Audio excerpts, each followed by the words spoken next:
See, that was me running my mouth, man.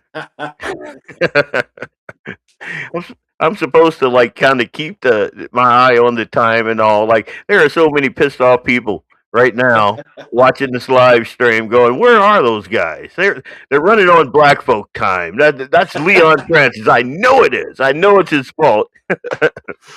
I used to I am joke, Leon Francis. Blackbeard Black people Logic. time. I am not Clay Davis. So if you guys are confused, like, wait, whoa, what happened? What happened with Clay? Yeah, he did not get a tan. He did not grow this gorgeous beard here, and none of that. I am He didn't Leon grow a Francis. beard. No, he can't. He didn't grow a salt and pepper beard and move south. Nice. And this grizzled guy that I'm speaking with right now is who? Vance Bishop down in Eufaula, Alabama. Eufaula. Host of I the try to Sunday catch Sports Show. you. I try to catch you every Sunday, man. And even when I don't catch the live, I always right after church I put you back on, and because I always find it helpful. I love it. And I told you when we first met, and we met over the internet. That's a new way of meeting people now. Yeah. Let me know if my mic sounds good. I had to move No, my you're good. studio kind of upstairs, Yeah, so you're good. you're gonna hear my coonhound. You're gonna hear my 8-year-old. You're gonna hear my dad. He's sundowning right now. He's gonna come in here 100 times and be like, "Hey, what's going on in here?" And you think I'm Southern? Wait till he comes out, man. It's gonna be a good old time for everybody. But anyway, where was I going with that story? I don't know. It's oh yeah. So I catch your show. Every Sunday. I try to catch it before I go to church, but sometimes I don't. But it's a really good devotional. It's always inspirational. It's always helpful. So Vance is pretty quiet. Pretty Brian quiet. said. Vance is hard to hear. Well, that's because I'm talking. That's all that is. How's that, guys? Am I any louder? I can talk loud. Give me a second. Yeah, I'm not the only coon ass on here, man. Come on now. I'm in North Dakota, but hey now. Okay, Brian, good to see you. JD, good to see you, brother. JD. Yeah. Eric, Justin. Eric. Yeah. I was in the store today in Fargo, and I ran into and this is a weird thing. Wait, nope, his volume is very low. Here, I'm gonna take 2 steps back, and you just kind of mic check yourself. All right. Leon is loud.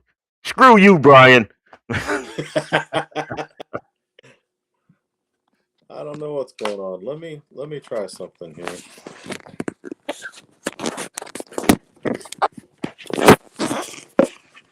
Well, you broke yourself.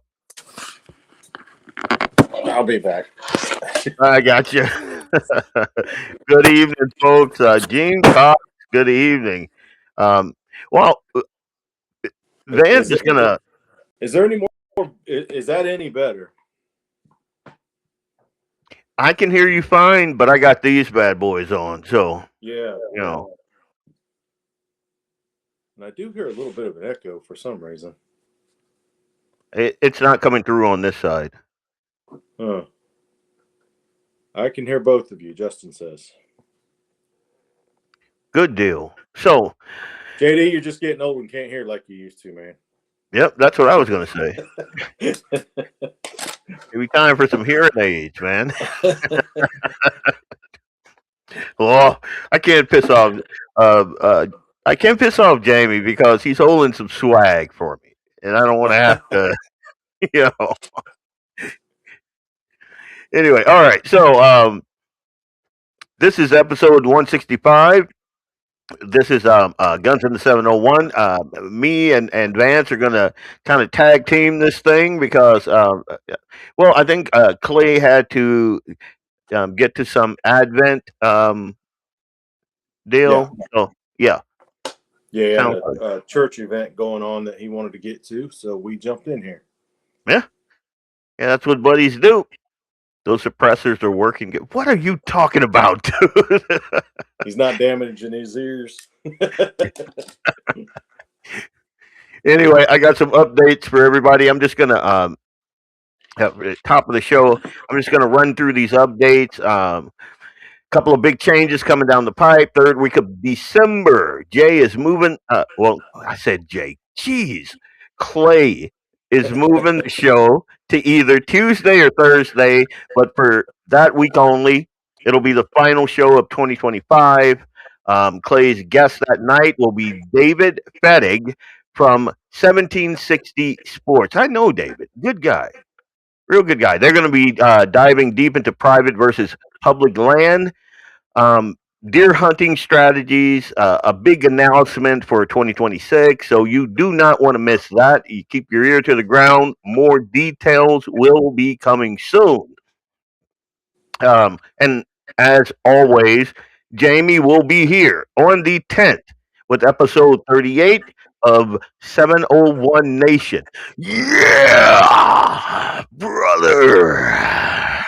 Anyway, that was my macho man Randy Savage on you there. So anyway, that's pretty sad actually. I didn't have the emotion behind that I needed. I'm sorry guys. A for effort, though. Dave Everett, okay, I got it. Also on Christmas Eve, Clay's firing up the stream for Christmas music. Y'all made it a crowd favorite last year, so it's back by popular demand. And then, Friday, it's me. Tune in to my show, Blackbeard Logic. I'm going straight for the jugular on this whole Minnesota grift. Hard hits, no punches pulled, that sort of thing. You know how I roll. You can also you can catch my interview with Darius Elder from Fargo First. I got a little snippet of that interview floating around on my socials right now. I interviewed him, I think it was yesterday. What's today? Geez, I'm getting old. I think it was Monday or Tuesday. I interviewed him. I chopped it up, put a couple snippets out there. So check my social medias. It's a interesting interview, and I like the way they think. They're trying to motivate the citizens of Fargo to get involved, and that's what it's going to take to kind of change that city from the city when I moved there in 96, 97, and it was like you can leave your car unlocked, run inside Right. the store, spend 20, 30 minutes in there, come back out, and your car is still there. You can't do that now. And there's a reason for that. It's also, that culture that's in the school board. The reason why your kids are coming out, just that crap crazy. But I got to watch my language because, uh, you got a coon ass and a preacher walks into a bar. You know that old. So doesn't bother me. I wasn't always a preacher. I get that now, but now I got it. And plus, my dad's when I'm in the basement, my dad cannot hear me. But I'm up. Nick is cleaning down there, so she kicked me out till Friday, and so I'm like, I just kind of threw this thing up like in less than 2 hours. So the fact that it's working is a miracle in itself. But the fact that I'm upstairs, I kind of got to watch my language anyway. So there you go. I think it's the mics I bought. I don't know where they are. But yeah, the full uncut interview drops on Friday. So, and I may drop another snippet in the morning, just to kind of whet your appetite there. So Friday, 7 p.m. Be there, and of course, Vance Bishop. You want to tell them about your show? Sunday mornings, we call it Sunday Sportsman. I'd been doing it a couple years over on my Sportsman's Watch page, and then had to get out of it. Didn't have to, but needed to take a break for a little while for personal reasons, and felt really pressed to start doing it again. And I didn't even tell Clay that it had been pressed on my heart to start doing this again after going through some things. Um, and then I was a guest on a show one night, and he said, "Hey, what do you think about doing a show for us on Sunday mornings doing devotions. Same thing I used to do and loved doing.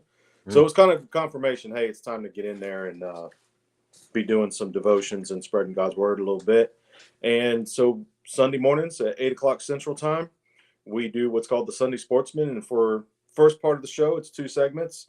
I'll do a devotion and speak from God's word for a little bit, pray, and just get into the word. And then we talk hunting and fishing or whatever comes to mind as far as the outdoors go.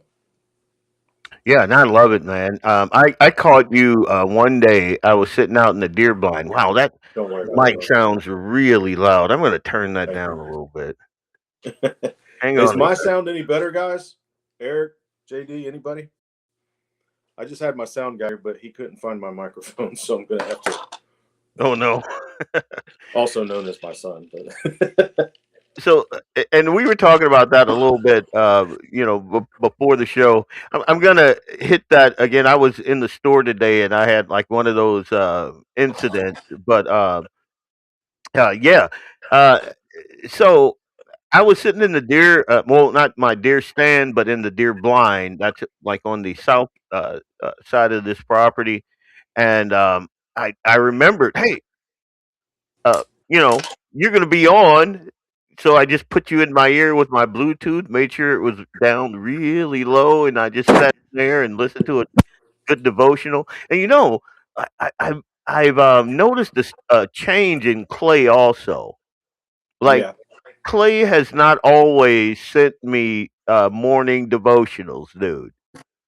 I am right, stoked. Like I don't. That's something I don't like. Just kind of well, I do advertise it, but I don't send devotionals out to my friends or whatever. But I enjoy that. I love that. yeah, If a guy sends me a devotional, I'm like, yeah, he cares about me. yeah, This dude cares about not just me as Leon, but he cares about my soul, and I'm right, I'm good with that. I love that, man, and yeah, I've noticed that change in him, just since you and I have met, and then we all kind of start talking about uh, uh, godly Christian yeah. issues and that And sort of thing. in our world of the sportsman, there's a lot of machismo. There's a lot of machoism going, and it's hard for guys to sit around the campfire and talk about God and talk about the afterlife, talk about Jesus and emotions and love and things like that. That's just not the macho thing to do. At least that's what the world wants you to believe. But Yeah, in my experiences, it is the toughest, most macho thing you can do is express your feelings about God and the things that God has done for you and brought you through in life. Because that's when you're strong enough, not weak enough, strong enough to say, I need God. mm, I need a savior. And that's admitting that you're weak to this world and allowing God, who is stronger than this world, to take over your life and lead you through it. And it is it's an overlooked subject in our community and in the sportsman world. But it's something also that in the sportsman's community, there are a lot of Christian believers. There are a lot of people that love the tons. Lord, tons of them. It's just not an out front subject. Yeah, When we all get together, we want to talk about that big buck that we shot. We want to talk about all the ducks we shot. We want to talk about that big bass we caught. that sauce When piquant we gonna make with that venison. Oh, that's right, I took a big old pot of venison chili to work today for the nice. guys, but I seen a change in Clay. I've known Clay going on 15 plus years now, and seen quite a change in Clay, especially in the last probably year. And it's a very positive change. I mean, Clay's always been a great guy. He's always been a caring, good person. But I've seen a whole lot more of his walk with the Lord being up front in the last year or so. Yeah. So yeah, I've recognized that in him as well, and I admire it. Oh, I love seeing it, man. And I know with guys, and I'll just say me. And if you guys feel the same way, you can just kind of throw your hat in the ring. But I know with me, a lot of times, whenever there's emotions afoot, I just put on this armor, man. I'm like, yeah, Yeah, nah. I'm not gonna. It's, like Brian said, snap into a Slim Jim, rub some dirt on it, man up, that sort of thing. Yeah, But especially I don't know, something about after Charlie Kirk, and I guess I've been yeah, doing this longer than the whole Charlie Kirk thing. I'm kind of my own man, but after Charlie Kirk, after that assassination, I saw a lot more Christian men who I knew to be Christian men, but start wearing it openly. And I yeah, was very, very happy with that. I yeah. get that text from Clay in the morning. I'm like, yep, that's it. And I read, and I don't read a lot of text. You can ask any of my friends. A month will go by, and they'll be like, "Hey, did you get my text?" Yeah, you know. But every morning, I don't know. That guy's up early. I'm up early. I'm up at 5:30. And like I don't know, right around 6, 7 o'clock, ding, and I Yeah. open it up, and there Well, you let me go. tell you, that's a change in Clay too, because Clay Yeah, did not used to be a morning person. I'm yeah. a sometimes 3 o'clock in the morning, Oof. definitely 4 o'clock in the morning. I'm an early riser. Clay has never been until probably the last couple of years. Oh wow. But Clay liked to sleep in back in the day. Yeah, let's talk out of school, homie. No, I'm kidding. No. Um, but yeah, so we said we were going to kind of keep this light. We're going to talk about hunting. We're going to talk Yeah, about obviously. I wear my faith on my sleeves, and obviously Vance does too. But always want to lead off that way because you know when you got God in your ear, you have His strength on your shoulders. That's what I always say, and you can pretty much walk through anything. yeah, So anyone saying anything different, my guy is bigger than your guy, yeah, and I. Oh, anyway, um, let me see. Love it, LF. I'll be going solo on the 10th. Lots of gun and 2A talk. I'm driving to church when I can't. That so that little QR code there is kind of I can't read that. yeah. I get the same issue. It's covering up Eric's part of Eric's. He can't watch the show live because he's Yeah. driving to church. Eric is another one who's a fine example of a strong Christian man who's a man's man, but not afraid to let people know about his love for Christ. He's another fine example of it. Okay. That's good to know. That's good to know. And again, I know some like the guys that I like that I call my friends. They're the probably 80% of them are military or ex-military. Leo, like just the when you think about alpha males, that's these dudes. I am not one of those dudes, and I don't tell anybody that. But these dudes, and they're all to a man, all of them Christian. And like you see them after they had some whiskey in them, you might not think that, but they are 100%. And sometimes all it takes is just like you said, sitting around the campfire and you just kind of bring it up. Bring up one of the things I love doing. I bring my son into it, like because I'm raising this kid. I'm Yeah, raising the next version of me, the 2.0. Like my dad in there, he's the 1.0. I'm the 2.0. I'm raising the 3.0. That's Eli, and how I'm raising him. And the second somebody like bring like we were around, we were where were we last weekend? God, I can't remember. Someone remarked about how Eli didn't have that ick factor, and when especially when it came to cleaning while game. And I'm like, why would he? And like, so we started talking about I think it was mallards we were breasting out.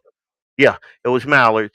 And so that conversation there led into our worldview, and my worldview is a biblical worldview, and the way that I'm exactly. raising my son, and that just led to a whole conversation, man. And I Right. love it. Like everything on there, click on the chat button. Both screens show. Hang on a sec. Yeah, I just text JD because I did what he said and it worked great. Thanks, JD. What? Thanks, Jamie. Click on the chat icon on the top, and it'll put the comments on the side where you can see the whole thing. We're a couple techie guys here. Ah, there we go. That's funnier.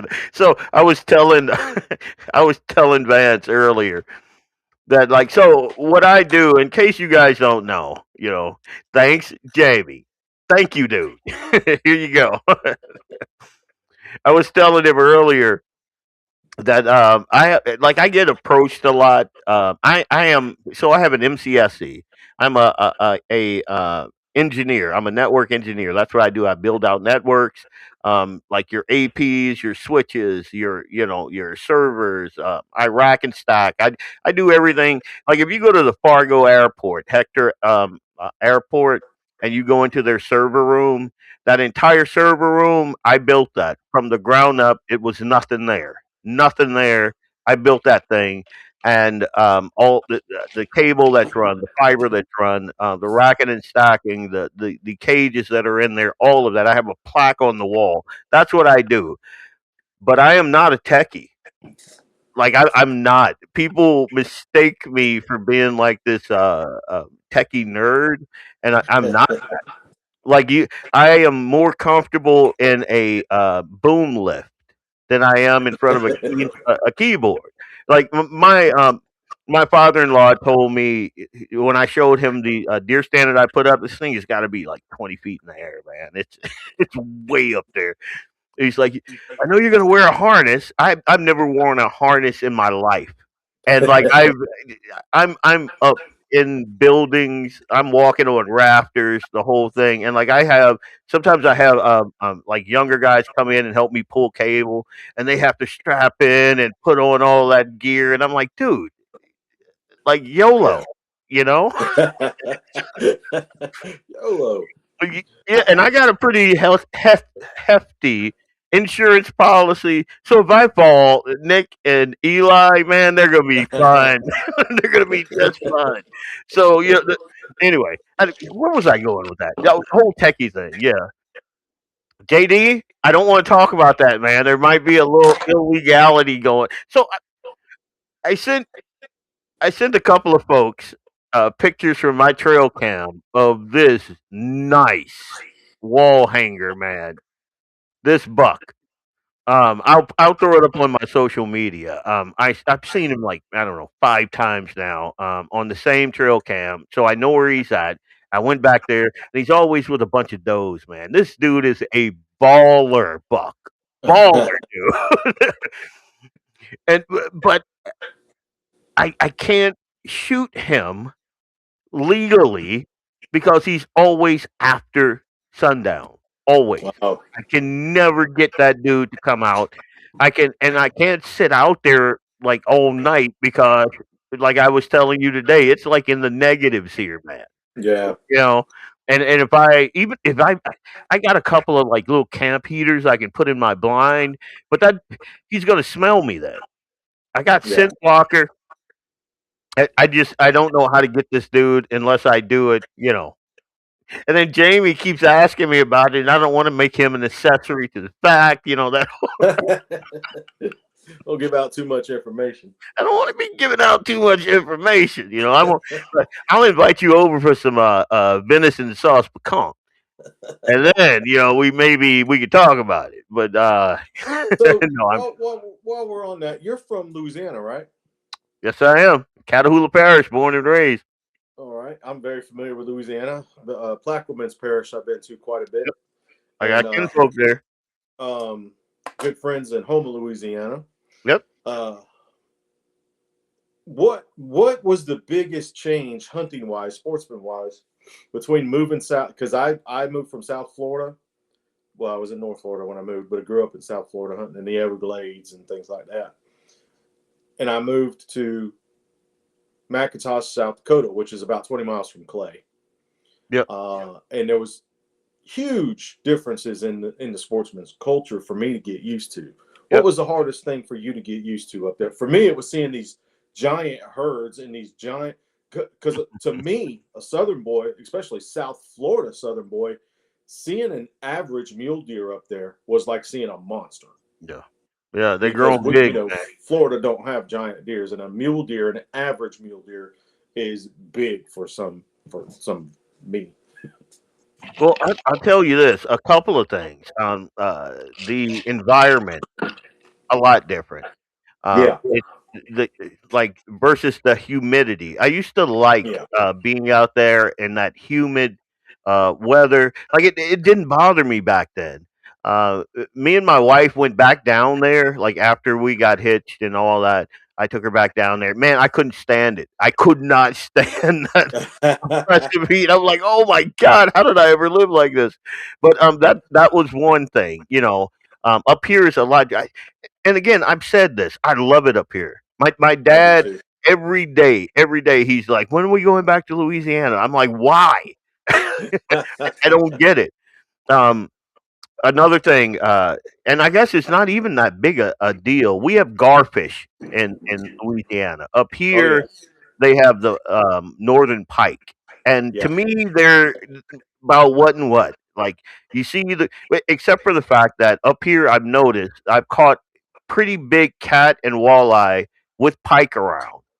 If you are in Louisiana and you're not getting a bite, and you get a gar, that's the reason why there's nothing around. I mean, we fillet those things up and put them in a sauce and whatever. I mean, they're not great eating. gar. Yeah, gar. Yeah, a lot of people don't eat them. Don't realize they're actually good eating because they're so hard to clean. I mean, Yep, you got to cut their skin open with wire snips. yep, Those things are hard to get open, but once you do, the meat is good. yep. My grandma used to stew them down, man, in gravy. Oof, it was good. Once I figured out how to get all those Y bones out of a pike, that Yeah, was pretty good. I mean, yeah, that pike is not bad at all. yeah, I had before my freezer conked out on me. I had some pike in there. I am not kidding. You're looking at my arms. I had one that big. I have him on my tailgate, and it runs the tailgate. Like that's how big it was. But Wow.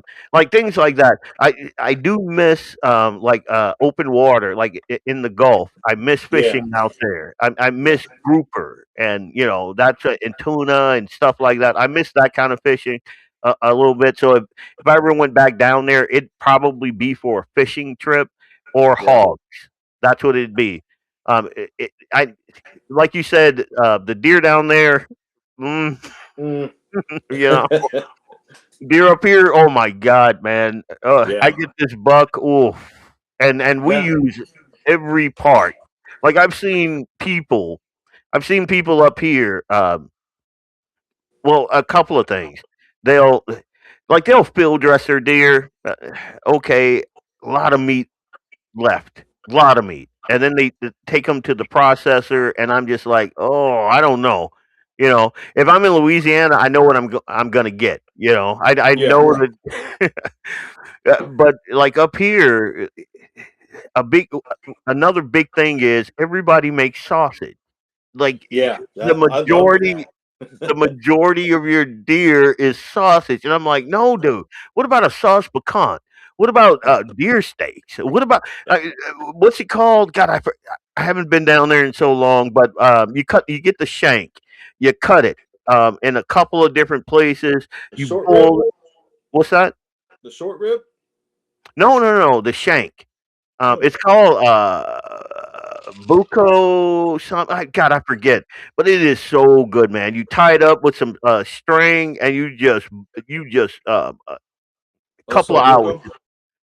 Usobuco, that's what it Yeah. is. Yeah, Mhm. that's exactly. Oh my God, I miss that so much. And people don't even know what that is up here, man. Yeah.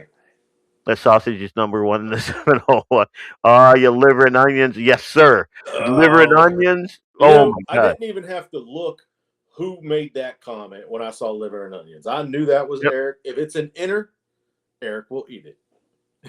I tell you Heart, what. liver, onions, or heart, liver, kidney, he'll eat it.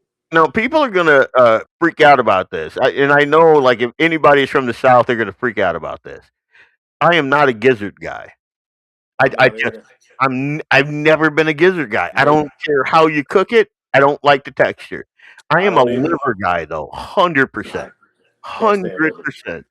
Can't stand liver. My mom, growing up, was a fantastic cook. She owned restaurants. She's just an amazing cook.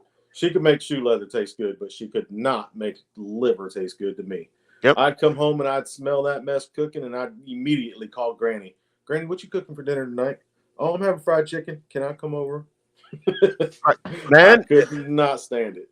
I tell you, I think so. When I met my wife, her mom gave me the stink eye like forever, forever until I came over and she had cooked. I think she was trying to run me off, but she had cooked liver and onions, and yeah. And so I walked in the house and I just went full coon ass on her, man. I'm like, ooh, what is that smell? Oh my god! I put my napkin in there. I sat down. I'm, I'm like, give me more of that. And she looked at me and I'm like, yeah, I love it. To me, a lot of people when you're cleaning mallards or whatever, and you're you're still dressing them or whatever, and you're pulling out the insides. I like the smell. I'm that dude. I am Mm. that dude. It's that's I just had never could get into the innards. Now I tried me and I'm not remember if Eric was there or not, but we were out at Clay's cabin out at the lake, out at Shade Hill.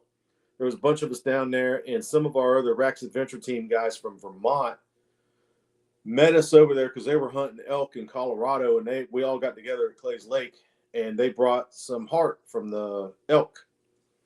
And I don't remember. I think Eric might have been there because I feel like he's the one that cooked it. I don't remember who did it, but I tried elk heart, and it was not that bad.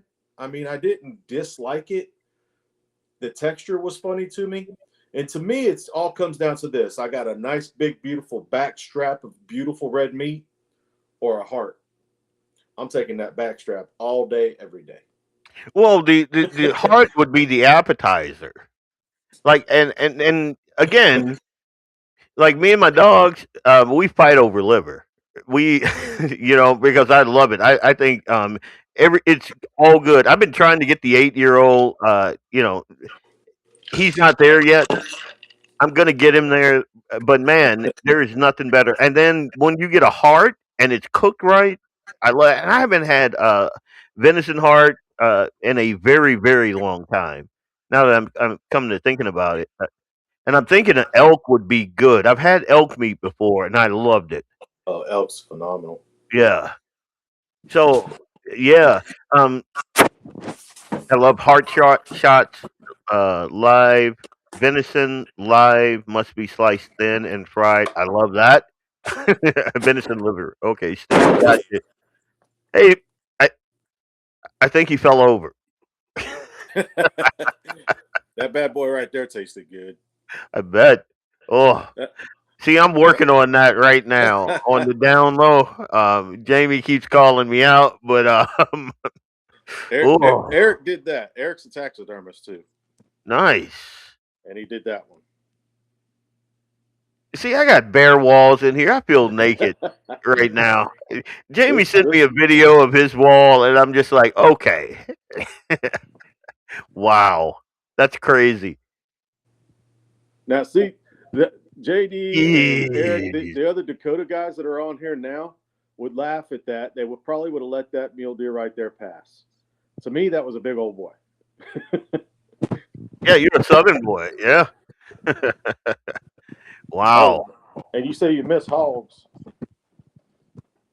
Oh, look at that bad boy. I went over to Axe's house. Where we going? Yeah, I went over to Axe's house and he's got this big old boar sitting on his wall, and I'm like, oh my god, yeah, that thing is sick. I got to get down. I got to get down there, man. Like I'm whiling away my active years here. I got like you look back behind here. I got- I don't even. I'm not gonna pan because I got nothing that you and Jamie have. Most it's of that came from the Dakotas. The only thing out there that did not come from the Dakotas was the hogs. There's 3 or 4 hogs out there. Some in here, and the one whitetail, the big whitetail, that was next to the one Eric did. I got that in Georgia last year, but all those from the Dakotas. wow. Yeah, and see, a lot of times, and I'm just going to throw this out here, and we don't have to spend a ton of time on it, but a lot of folks think of when they think of Christian men, they think of pastel colors and a sweater tied jauntily around your neck, and this and nah.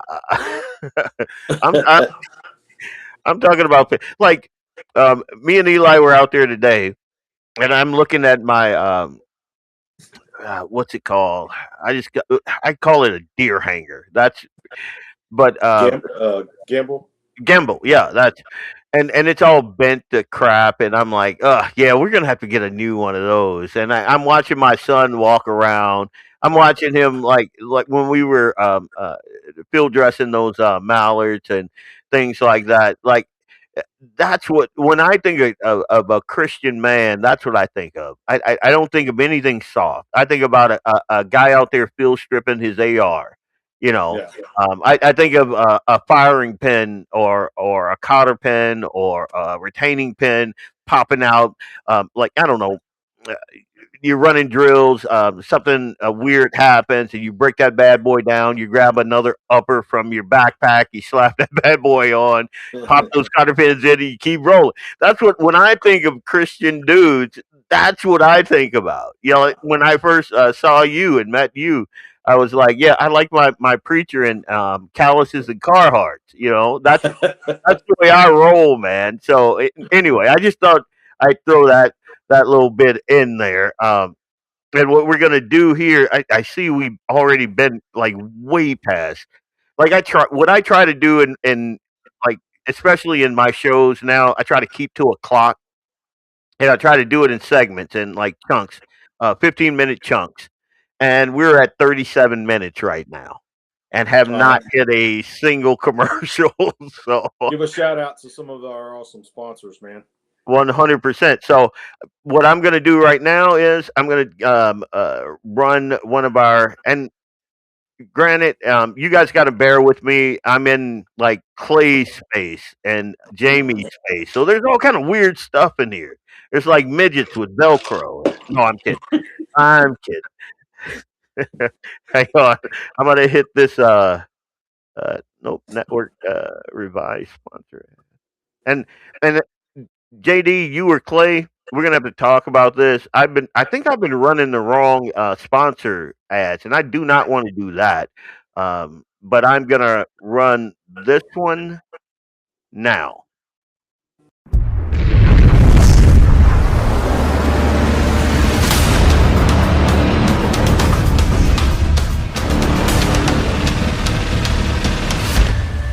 LAUER Auto Repair, located at 309 South Washington Street in Bismarck, North Dakota. Give them a call at 701-258-6308. The team of mechanics at LAUER Auto can take care of any problem your vehicle is having. And when you do business with LAUER, you can be assured you're doing business with a pro Second Amendment America First repair shop. There are plenty of other auto repair shops in the Bismarck-Mandan area. But why take a chance at patronizing a shop that might not have your beliefs at heart? Make no mistake. Make no mistake. LAUER Auto is your pro Second Amendment repair shop. When you talk to the guys at LAUER Auto, don't forget to tell them that you heard they are a sponsor of Guns and the 701 and that you appreciate their support of our pro Second Amendment, pro North Dakota live stream and podcast. That's LAUER Auto Repair, 701-258-6308.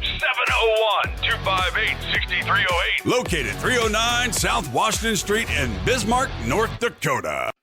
When you want it done right, Go where lemons go. Kalen's Auto Service, owned and operated by Kalen and Misty Foss, lifelong locals with over 25 years experience. From modern rides to classic restorations, they can handle it all. Top quality work, fair price, and honest hometown values. Located just one block south of Highway 12 on 6th Avenue West in Lemon, Kalen's Auto Service, serving you with all your auto repair needs.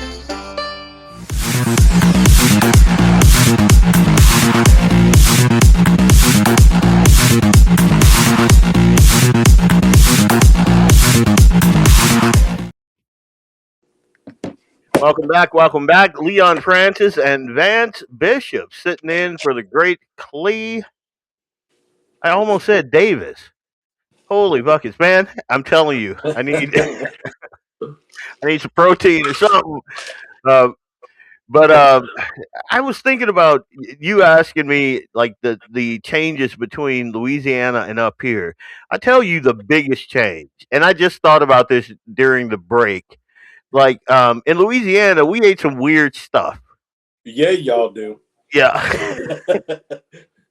Like I know how to cook. The other day, well, it's been not just the other day, but like I can throw together a roux like nothing. Like it's not even a thing. Like it shocks me when people don't know how to make their own gravy. It Yeah.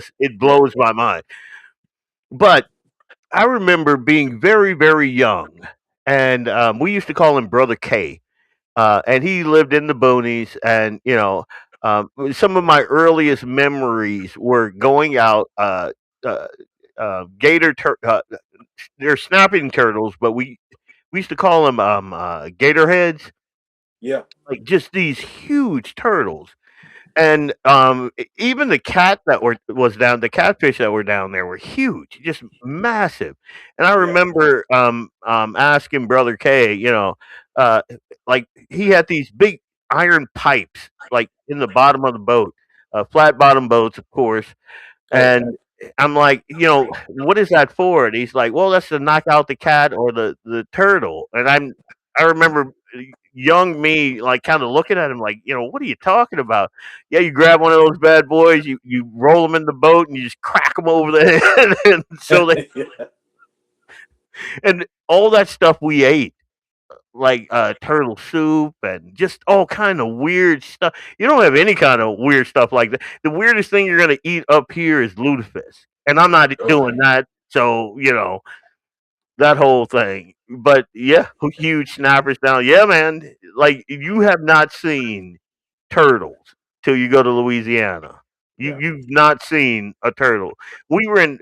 My wife and I got married in Kansas City, so my wife's from West Fargo. I'm from the boot, and so we decided, hey, compromise, Kansas City, right there in the middle. And so we were at Cabela's, uh, right when they opened the first one, right north of town, and I saw for the first time a catfish that rivaled the catfish that I grew up with, and it was an albino cat. This Oh thing my. had to be like probably 4 feet long, just massive, massive. And I was telling my wife, this is what I grew up with. Like the whole noodling thing, I think about like the culture I come out of, and it's just the weirdest thing. Like if you know me now, you'd be like, no way. But yeah, it's kind of weird. Like up here, it's cleaner. Yeah. It's a Yeah. it's a cleaner environment, cleaner. Like the whole thing is just cleaner. So it's nothing for me to get my hands bloody because trust me, I've seen worse. You know. Yeah. Yeah. I love Louisiana. I love it down there. I've spent a lot of time down there. After Katrina hit, I spent 18 months down there, working on churches and houses and stuff, and doing a lot of disaster relief. With even did some body retrieval Mm, uh, on airboats right afterwards, and yep. fell in love with the culture down there and the people. Made some lifelong great friends down there. Still go down there and visit. I spent a lot of time in Buras, Louisiana, down in Plaquemines Parish, which is not far from Venice, which is a world famous red fishing spot. Yeah. And the Did you red say fishing down there is red? just redfish. Yeah. Okay. The redfish down there are absolutely amazing. They're big, and to me, redfish are some of the best eating you can get. But we were down in Buras, Louisiana, working at a church, and my dad helped put together. We had 125 people come from all over the United States to come down to Buras, Louisiana, and work on this church and surrounding houses in the community. And it's a very small community. And the pastor there, Pastor Max, kept saying, "What can we do for you?" And my dad kept saying, "No, we're here for you. We're here to bless your community. We want to rebuild. We want to help."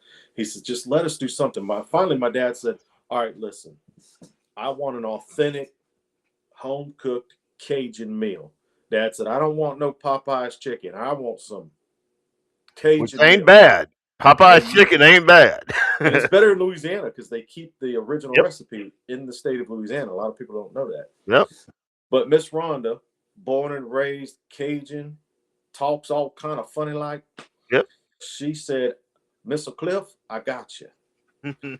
Well, their son, Max Jr., is a guide down in Venice, Louisiana. And he does what's called a casting blast. He'll take you fishing in the morning and duck hunting in the evening. Cool. And that night, they put on the biggest crawfish boil, gumbo, jambalaya. Man, if it was in that bowl, if it was in these big old cauldrons they were cooking everything in, it was in the swamps, in the Gulf, or in the air that morning. Everything was fresh. It was absolutely amazing. I love Cajun food just about more than anything. Now, it's some of the most unhealthy stuff you can eat. 100%. Which is probably why it's some of the best tasting. It's why they season it so good, because it's horrible for you, dude. Yeah. Like 100%. Jamie wants to know what the top speed of an airboat is. I'm Jamie, telling I you, don't those know things top move. speed. It depends on what motors. A lot of guys, I've had two of them, and on one of them I had a 454 Chevrolet on there, Good and I God. did 90 in that I'm positive of. And I had another one with a Lycoming 125 aircraft motor on it, and I got that one up to a little over 70. But I know they go a lot faster than the ones I've had. The ones I've had were average Everglade redneck boys poaching in the Everglades. Yep. I mean, I never did that. But, those type of people. Yeah. Good God, those type of people. Ugh. Yeah. Anyway. But they move, and they're so much fun. The way that, because you can be doing 70 miles an hour and turn that thing on a dime. Yep. And get going the other way. I was at an airboat ramp one time. I was at a boat ramp in the Everglades on Turner River Road.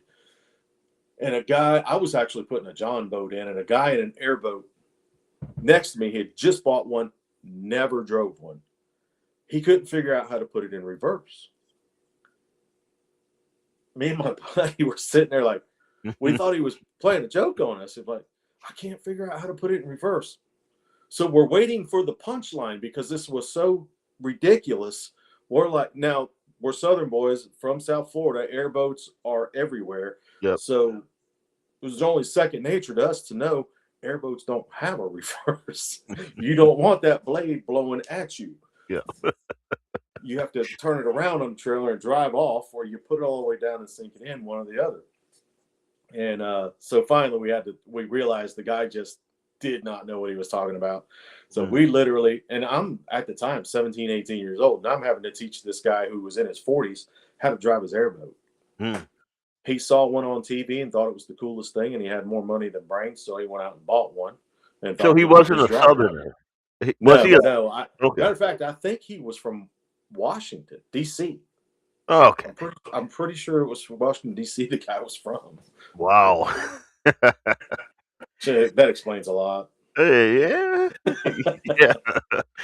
I don't know. I probably haven't been on an airboat anywhere near as many times as you have, but I know they're fun. I know that. Oh, yeah. And I know you want to hang on. Oh, yeah. Because like you said, They're a lot of fun. it's not like taking your boat out on the lake or in a river or whatever. Yeah. Those things scoot. They They scoot. do. The maneuverability is what makes them real fun too, because like I said, they turn so sharp, and you feel like you're just gliding across the top of the water. Most because you are. Yeah. But they're a lot of fun. We've got a good friend, Clay and I, Chris, down in Florida. He's got about 1,200 acres down there, and most of it is a watery marsh. And he does a lot of duck hunting guides down there and hog hunting and stuff like that. And we've been down there. I've been down there 10 times, 12 times, 10 times with the Racks to Adventure team and 4 or 5 times on my own. And we will chase the hogs down with the airboat and shoot them. See, that's what I want to do. There's such a problem down there because you got watermelon farmers all over the place.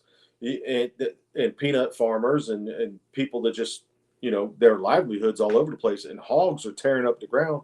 So you got to eradicate them. Yep. We've literally run hogs over with the airboat.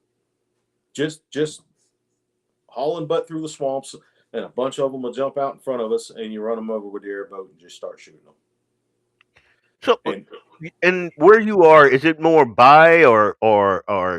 Well, I don't know. I don't know if I'd want to eat a hog that's running through the by. Oh, no, we don't eat a whole lot of them, honestly. yeah, If we shoot a boar hog and it's a bar hog, if it's been cut, we will eat that for sure because that's good eating. yep, But if it's a big old boar hog that ain't been cut, that's gator food. yep. We'll cut the guts. We'll open the stomach up and throw it in the gator pond and let the gators have it. Small sows, we'll marinate those and put them on the spit or put them in the smoker or something. We'll eat the Okay. small sows, but the bigger nasty, if they stink, they're going to the alligators. Yeah, and it's kind of weird to hear me say that because I love gator meat, man. But I do. There's something about like obviously I'm a black guy, so I love pork. But there is some pork I'm not touching, and oh, like that thing that Axe has hanging on his wall, man, I'd eat that thing all day. JD want to know, what do you mean by cut? Castrated. A Yeah. lot of times, guys will cut them and set them back loose. If they've been castrated, that is good eating when they grow up.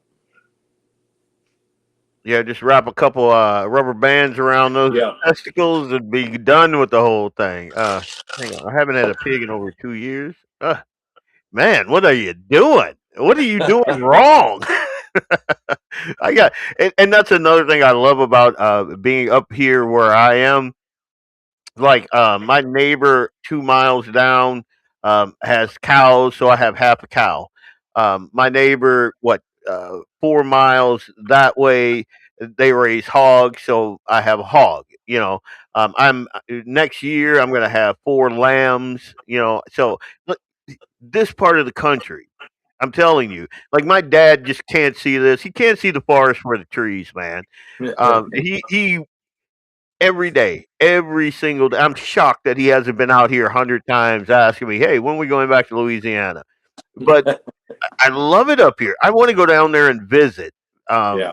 But unless I like won that lottery and I could buy me a huge antebellum house down there, and I'd be the blackest redneck you ever saw down there. But outside of that, I love it here. I just Yeah. I did love it up there too. It was this. It's really a different culture up there. It feels a lot more free. Yep.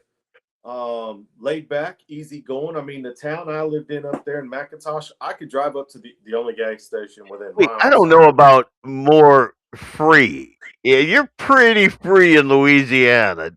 Like, I just mean, what I mean by that is the open feeling. I mean, you don't see trees for miles. It's just you see so far away. Yeah. And it's so unpopulated in comparison to any state in the South. 100%. So it was, and I mean, it really takes you back in time. I could pull up to the gas station, fill up my pickup, because up there you got to call them pickups. Yep. I call them trucks down here. I fill up my pickup, wave to Gwen in the window. She'd write my name down in the book, and I'd drive off. And I'd go back at the first month and pay my gas bill. You can't do that down here. Well, yeah, I guess that is. I don't know. I guess when I was in the South, that was still a thing. So I don't know what it is now. Like, and I've always been in small towns like Jonesville, Louisiana, Faraday, Louisiana, Natchitoches. Like it's always these tiny towns, so everybody knows everybody. Like where I grew up, my dad started selling crawdads and jambalaya and dirty rice and all of that stuff, and he ended up at Gas Lane on the corner of 4th and Main in Jonesville, Louisiana. It was a huge deal, huge deal. And like you could go I could go pretty much anywhere and get a pop or something and write my name down, and my dad would be through there sometime within the month or the week or whatever, and he paid. I mean, so I I I understand that. I haven't seen a lot of that up here, I guess. I do love, and I didn't realize this until you said it. I love the fact that I could sit out at my fire pit. Like me and my son, we built this massive fire pit out there. We were pretty proud of it. Pretty proud. And we could kind of sit out there and see the northern lights, Yeah. you know, and you Yeah. can sit and just look. Like I can see my son gets in that little hot rod that I had a friend of ours make, and I could just watch him go for miles, and I could see Yeah. him, you know. And he has his little radio with him, and the communication is tight all the way down. Don't have to worry about it. In Louisiana, nah. Yeah. You're not getting any of that, man. You're looking. Your kid will be lost for a month in the swamp, man. As a matter of fact, some of the worst, and a lot of you guys are going to bristle at this, but it is what it is. Some of the worst beatings I've received in my life were me and my brother. And if he's listening right now, he can back me up on this. Me and my brother playing Huck Finn down in the Bay. We used to call it the Big Ditch Bay. Down there, catching alligators, baby alligators, getting now and laters, putting it in their mouths, so they would like, and they couldn't, and we just laugh, and we made bow and arrows and all. Man, some of the best years of my life were spent doing that kind of stuff. Yeah. That kind of stuff, man. So It's a different life, different culture going from where y'all are to down here. But I did love it. Like you said, it's just a different world up there. And the people were also nice. It took some getting used to, like mannerisms are different. 100%. The kids I met up there, they were super polite, nice kids, the farm kids, ranch kids, they were super nice. But you didn't hear yes, ma'am, please, thank you. The mannerisms were different. Now, again, super nice kids. And when mom and dad spoke, they jumped. They did what they were told. Nice kids. Just different mannerisms. And same with adults. You don't get that in the city though. Like if you go to, like where I went to Fargo, I was shocked. I was shocked at the way people talk to their parents. But that's in the city. Now, out where I am now, it's more. It's a lot closer to the way I was brought up. So my son isn't weird when he says yes, ma'am. Out here Yeah. in Fargo, it was like, wait, what? you know, like the first time I heard a person like curse out their mother, I was like, whoa. Yeah. Like I couldn't believe it. It shocked the senses, man. Yeah. But yeah, out here it's none of that. I again, one of the reasons I love it out here, and I love the friends that I've met out here is because I see a lot of what I believe to be a Southern culture in the Dakotas. Yeah. And so, I feel at home here. And I I didn't did feel it. too. I agree with that. I felt very at home, especially when I met Clay and got to know some like-minded people. It felt very comfortable. I could go over Clay's and sit down and have dinner whether I was invited or not. You just become like family. Yep. And Grab a plate. yeah. And if I wanted to go hunt at Clay, shoot some pheasant or something, come on. Yep. It was just a very family atmosphere. It was all I loved it up there. I really, really did. Overdue for a visit. Really want to get back up there and visit everybody. But the big hunting differences. Now, when I moved up there and I got to meet Clay, got to meet Corey and Waylon and a bunch of the guys up there, they kept asking me questions about hog hunting because I had done a lot of it growing up in the Everglades. And I said, man, why do y'all want to shoot them nasty critters? I don't care if I never see another one again. And they were like, well, why do you like to shoot prairie dogs? I said, we didn't have them growing up. I love shooting them little things. They said, well, we didn't have hogs. I said, okay, I understand. So we put together what we called our mancation. That's two different things, man. A little prairie. Come on now. we we put together. I said, all right, I'll take y'all hog hunting. So me and Corey and Waylon and Clay jumped in Corey's pickup truck and drove from McIntosh, South Dakota, from my house up there all the way to Zolfo Springs, Florida. It was a 30-hour drive, and we went nonstop, just swapped driving, and went all the way down there, and they had a blast. Now, it was a different world because I grew up in the Everglades doing all this stuff in the swamps, catching alligators, catching snakes, romping around in the waters and stuff. And we got out and took the swamp buggy out, and we're in about 2 feet of water, and we see an alligator. So I jump off the buggy to go after this alligator. And they're like, what is he doing? It was about a 2-foot alligator. It wasn't nothing that was going to swallow me. Yeah. And but we were in the swamps where Big Boy could have been around. Yep. So I look back, and half of them got their phones, and the other half got guns. Yep. They said, somebody's getting killed, and we're getting it on camera. Yep. Whether it be you or the alligator, we're getting it on camera. But that sounds like a good time, man. It was a lot of fun. I mean, we spent a whole week riding around on we didn't have the airboat then. We had swamp buggies, 4-wheelers, side-by-sides, and we just rode around shooting small game, shooting hogs, got an alligator and cooked it up, and had campfire every night, smoking meats, and just had a great time out there and it's out in the middle of nowhere. It's old school Florida. It's cowboy country, Florida, and really had a blast. We called it our mancation, and then we did it for another 7 years after that, every year.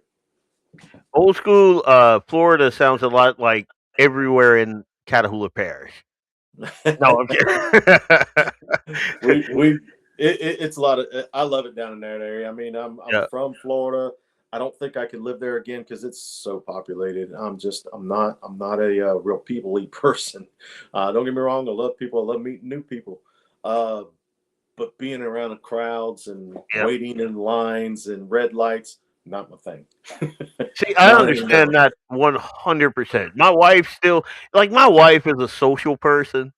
Me, I'm good. Me, my dogs, my son, like out in the middle of nowhere, I love it.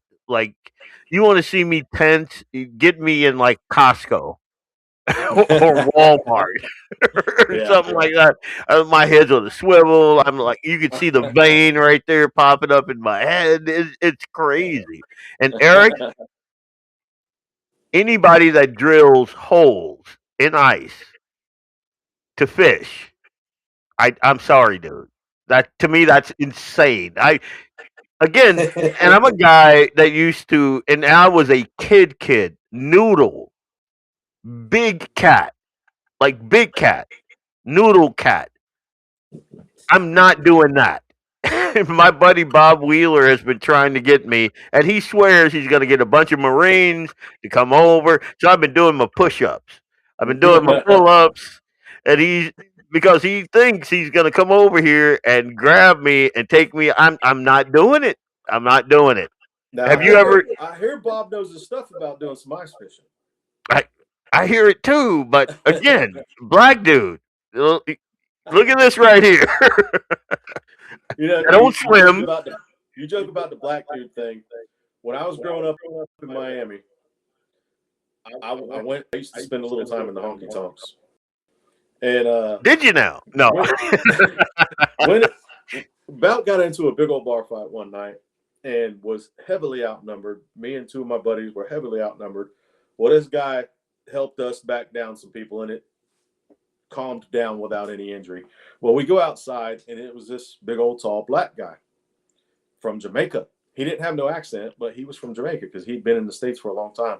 And he became one of our best friends, and as redneck as any of us, and loved hunting and fishing and guns, and was just a good old boy.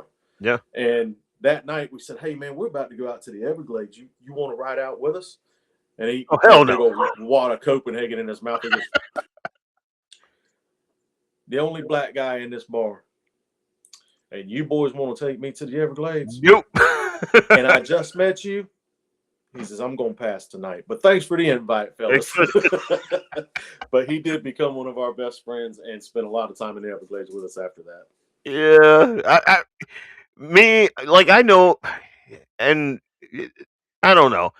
I tell people I don't know how to swim because I'm deathly afraid of open water. I just am. I can swim, not well, and just me on the ice with a hole in it, with a heater.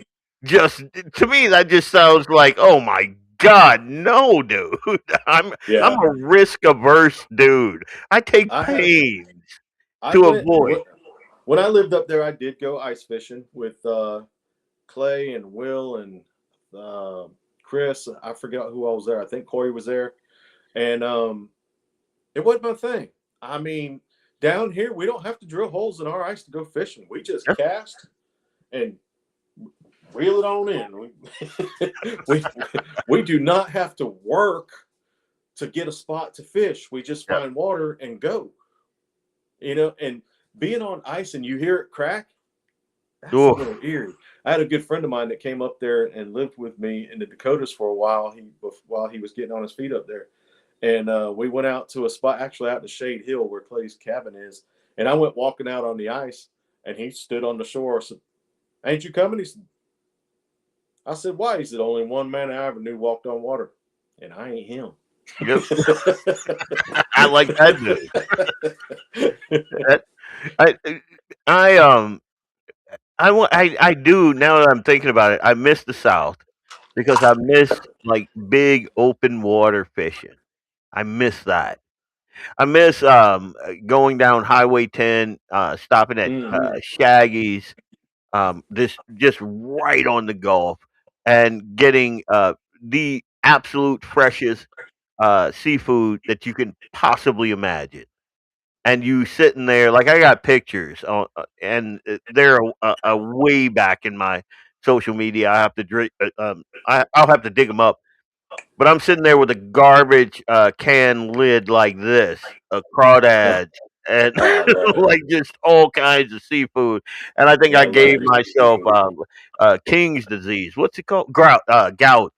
That night, like it was just so amazing. I actually took a bunch of. I was working with the Leadership Institute back then, and I took a bunch of folks from Minnesota and North Dakota down there, and like they couldn't believe it. Like, and as a matter of fact, on one of our legs down there, and it was right around Mardi Gras. I took them into the graveyard there north of town, and if you ever been to that thing, like it's scary. Yeah. It is scary, dude. But they had the best time in there. They were scared witless. But then when I took them to eat, they couldn't believe it. As a matter of fact, like when I first came to this area, I think I might have lost like 20 pounds, and this was way back. And I like to eat. I'm a healthy dude. Well, I'm not healthy, but I got some weight on me. But I figured out that if I had my mom send me care packages, and she would send me like Zatarain, she would send me just all kinds of good stuff, and I started cooking. I made so many friends. I never had to worry about anything. Like absolutely nothing. Oh, Leon, yeah. And uh, interestingly enough, I've never been thrown out into a snowdrift and had my eyebrows shaved. Yeah, no, until I got here. And that's when I knew, yeah, these guys like me. They like me a little bit. So, anyway, that's JD's just got a good question there. He said, "What do you think is the number one hunting cartridge in the South?" That would be a hard question, but I could give you the top three that I know of, 30 and odd. I don't hunt with any of them. Now I have them, and I have hunted with them, but my personal favorite deer round is 270. But the most popular here, I'm going to say, is either 30-06, 308, or a 30-30. 30-30 has been an extremely popular round forever because down here in the South, you don't Up there, you get to pop off 3, 4, 5, 600-yard shots. Yep. Down here, 50, 100, 150, 200 yards is about your average hunting distance. Yep. So a 30-30 is pretty proficient. It's a shorter gun. I carried one for years because on swamp buggies and airboats, they were short and easy to grab and shoot when you saw a bunch of hogs. Now I carry an AR all the time when I'm on the airboat or swamp buggies. And but a 30-30, I think, is probably, throughout the years that I've been in the woods down here, 30-30 is probably the most popular. But 30-06, 308, 30-30 are probably the top 3 rounds that I've seen in the South in my life. I was gonna say when I was down there, it was definitely hands down 30 the odd six, The and 30-06, it's yeah, so easy to get. The ammunition's easy. It's probably one of the most popular worldwide, I think, yeah. for large game. But yeah, I don't know now though. Folks have moved to the AR. Like I see a ton yeah, of people now with God's cartridge, and they're moving a lot more to the arcs now too. But yeah, pretty much everybody that I know and still talk to down there, they're AR guys. yeah. So yeah, Yeah, I use AR. It really depends on the situation. Place I'm looking at hunting right now that I was actually scouting out after work today. I'm probably gonna take an AR because I don't, and I with a red dot because I don't have more than a 75-yard shot. I don't need anything more than an AR with a red dot for a 75-yard shot. So it really depends on my situation. Now down here, in some hunt clubs that are set up with food plots and stuff, you can stretch out 200-300 yards, and you obviously you're going to want a decent rifled scope, but scope, rifle, scope.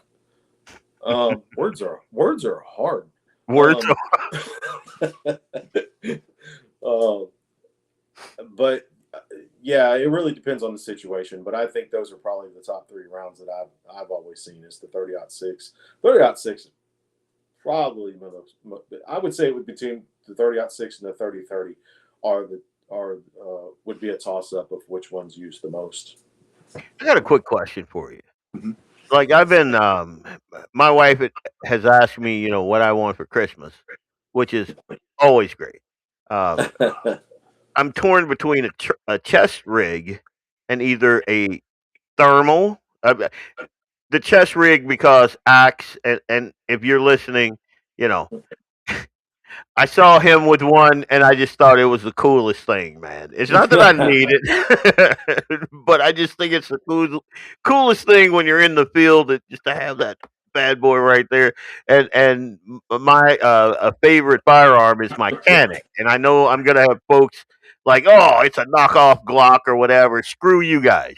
I love the Canic, and I got the TP9, so it's awesome. Yeah.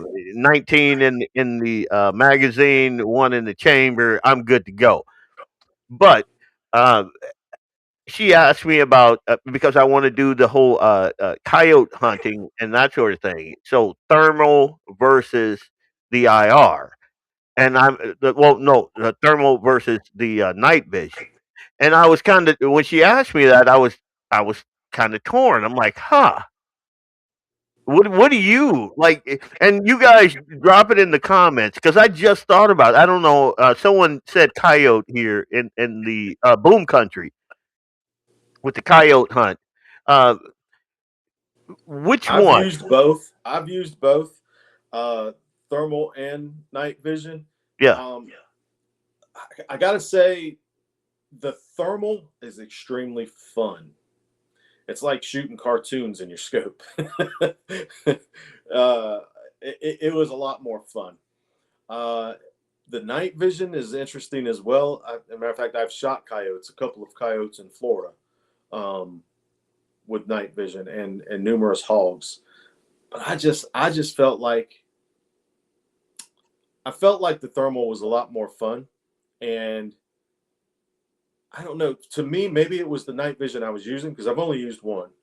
Only got to use it one time. and what is it?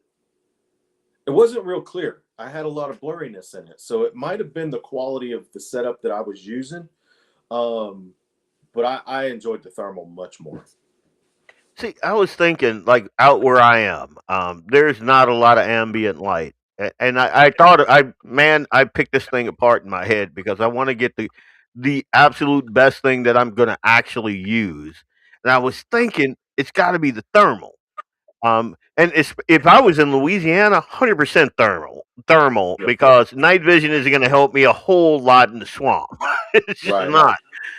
But out here where I can see, you know, just as far as the eye can see, I don't know. I think that thermal would be a lot more practical because again, not a lot of ambient light. Even though we do have a lot of clear night sky, like the moon right now is huge, so I can see that being an advantage. Yeah. I'm leaning towards the thermal. Yeah. If I had a choice, that'd be. I mean, I'm the type of guy that says, why not both? But I'm a baller on the budget. You may not have heard my moniker. I do not have a lot of money, dude. And my wife, every little penny I get, she pinches it and takes a quarter of that and does something with it that's probably to the benefit of our family. But let's see. I agree with. Hang on. Wait a minute. I like night vision. Eric says I like night vision for shooting, thermal for scanning. Okay, yeah. I agree Now with you Eric. can get a thermal monocular just on the side of your scope for that exact reason. You can scan with your thermal and then put your night vision scope on Geez, that sounds like a lot of equipment on. it. Oh, thermal AGM is best for money for our short season, but I'm still running night vision because I have ELR season around the corner. What's ELR? I'm maybe that's a typo and he's thinking elk. That's what I was thinking. I don't know. So it looks like the night vision. Oh, okay. Night vision doesn't have the depth perception issues. Like, so night vision? Okay. I got to get a friend of mine and play with a couple of his and see. I don't know. I was just thinking, I see that heat signature. I can just pop it. I'm not. I don't have to worry about like if it's cloudy out or I don't have to worry about how much ambient light I got. I was thinking heat signature. How? I'm a simple guy, dude. So yeah. I haven't played with either one of them a lot. Thermal more than night vision I have, but it's on the bucket list. Definitely. And then when your wife asks you, I'm like, wait, what? What do you know? You see, did my what's it called? My when they do that workup on you, if they come back and I'm not going to be here in a couple of years. And you're trying to, but anyway, so we've been about an hour 18. I'm going to hit another sponsor before they kick us off here. Give me a second again. This is not my playground. This is Clay and Jamie's playground. So I have to do a little. Let's see. What is this one? What is that? What is that? I can't remember which one I did now. Let's do this one. Leon Francis, Blackbeard Logic, Vance Bishop, Sunday Sportsman. You got the preacher and the coon ass. We'll be. Let me stop. We'll be back right after this break.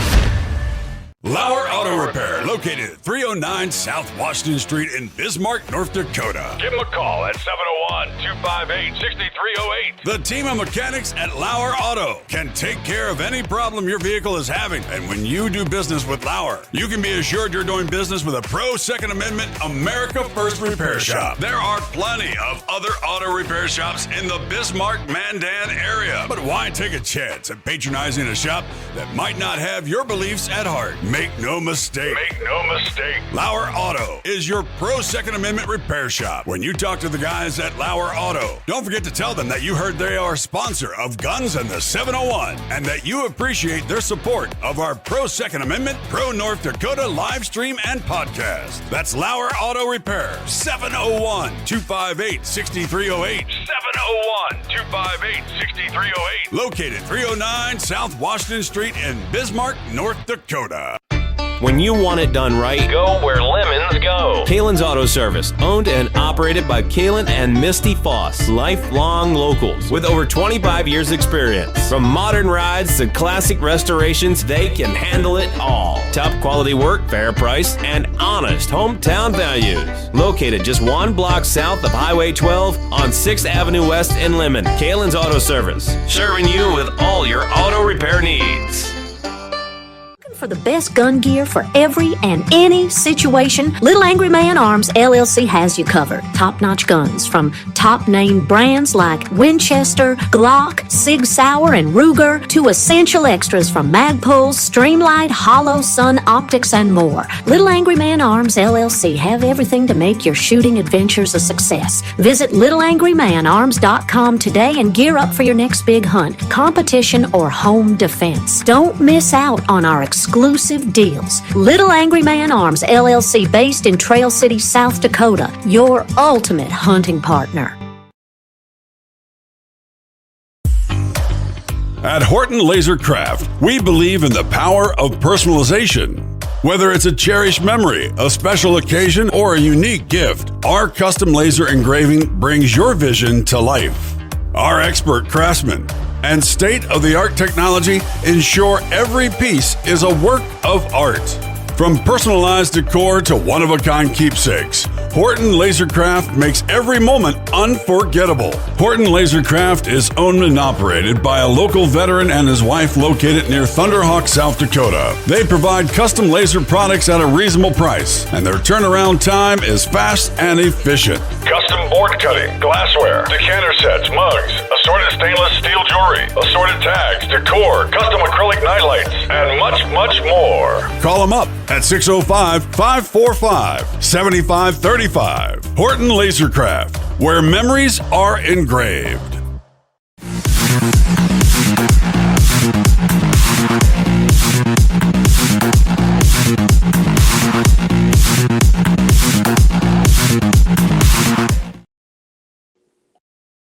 Four voices, one network. Guns in the 701. Guns in the 701. Straight talk and American grit. 701 Nation. Your community, your country, your say. Blackbeard Logic. Friday nights, sharp minds, sharper debate. And Sunday Sportsman Devotion with Vance Bishop. Faith for the field and stream. Sunday, 7 a.m. Mountain, 8 a.m. Central. Powered by LAUER Auto Repair and Kalen's Auto Service. Additional support from Horton's Lasercraft, Slash H Ranch, and Little Angry Man Firearms LLC. I'm just reading through the comments here. That's weird. I don't know. I am right now. I'm leaning toward the thermal. I don't. I'm just picturing it, man. And again, I'm going to play with a couple, but I'm leaning toward the thermal. I just think that practically, I think it's going to work better for me. Yeah. Unless someone tells me different, unless I go out to Bismarck and someone just shows me something amazing, I don't know. I think it's going to be the thermal. But anyway, I'm Leon Francis, host of Blackbeard Logic. All kinds of crazy conspiracy theories. I'm that weird dude. I used to tell people that I'm the personification of a Skittle. Like, you never know what you're gonna get. I'm just a walking, talking contradiction. Like, what you think you know, what you think you see when you look at me is not it. So there you go. And, obviously, we have Vance Bishop, who is he's keeping everybody on the even kill. I don't think I've dropped a single profane word. Have I? Or is the drink getting to me? Yeah. Like if this was me and Jamie, oh my God, we'd be banned by now. So, but anyway, so I think I'm leaning towards the thermal. I am. Um, I think we've already established that I love the South, but I'm not going to live there now. I do want to take Eli down there. I want to wrestle gators. I want him to see like huge snappers and like he already picks up snakes. Like when we moved out to Enderlin proper was the first time he actually saw a actual snake, and I think he was I don't know 5, 6 or something. And uh, anytime you see a snake, it's always weird or whatever. Until I picked it up, whipped it around, bashed his brains. It was a garter snake anyway. And now, like And big mean garter snakes. yeah, big mean garter. But I showed him like they're nothing, and I showed him how like so even if it was a poisonous snake, he would know how to handle it. So Yeah. I like that aspect of being up here because if we're in Louisiana and you get hold of a cottonmouth or a black mamba, oof, oof, you know. And, Yeah, you get to and blend in again, Louisiana swamps. Everything oof, wants to sting you, bite you, or eat you. yep, 100%. And again, I love my dad. Like back then when he used to beat us for going down to the buy, I didn't understand it. I 100% get it now. you know. We could have been dead a hundred Yeah, times down there, man. yeah. So, you know, him telling us, hey, don't do this, and then adding a little pain to it to make it stick, I get it. I 100% get it. Up here, you don't have to really do that because there's not a ton of things up here that'll kill you, except for the yotes. And if they ever come in my yard, it's going to be a happy day for me, not for them. Anyway, I talk too much, man. Eric says you don't have poisonous snakes up there. You don't have rattlesnakes there? I've never seen them. I never saw As a one matter up of there. fact, I think that Jamie and Doug had one out. I'm remembering a reel or something where they were shooting a rattlesnake. I'm pretty sure there's rattlers up there, but I don't think they're as common as what they are down here. Yeah, everywhere you look down there. I had a German Shepherd when I was a kid. Oddly enough, we called her Tiny because she was like the runt of the litter, but that thing grew, man. She was a beast. And then one night, we heard her yelp. Next morning, nope. So yeah, kind of sucked. Black Mamba in Louisiana. I thought Kobe was from Philly. Dude, come on, come on. Yeah, I forgot Louisiana about that. black snake, homie. Eric is a big snake guy. Seriously. Yeah, he likes them things. Now, I'm not the type of guy that's afraid of a snake because growing up around Everglades and being out there all the time, you see plenty of them. Yep. But I'm also not one like Eric that's, wants to cuddle up with one.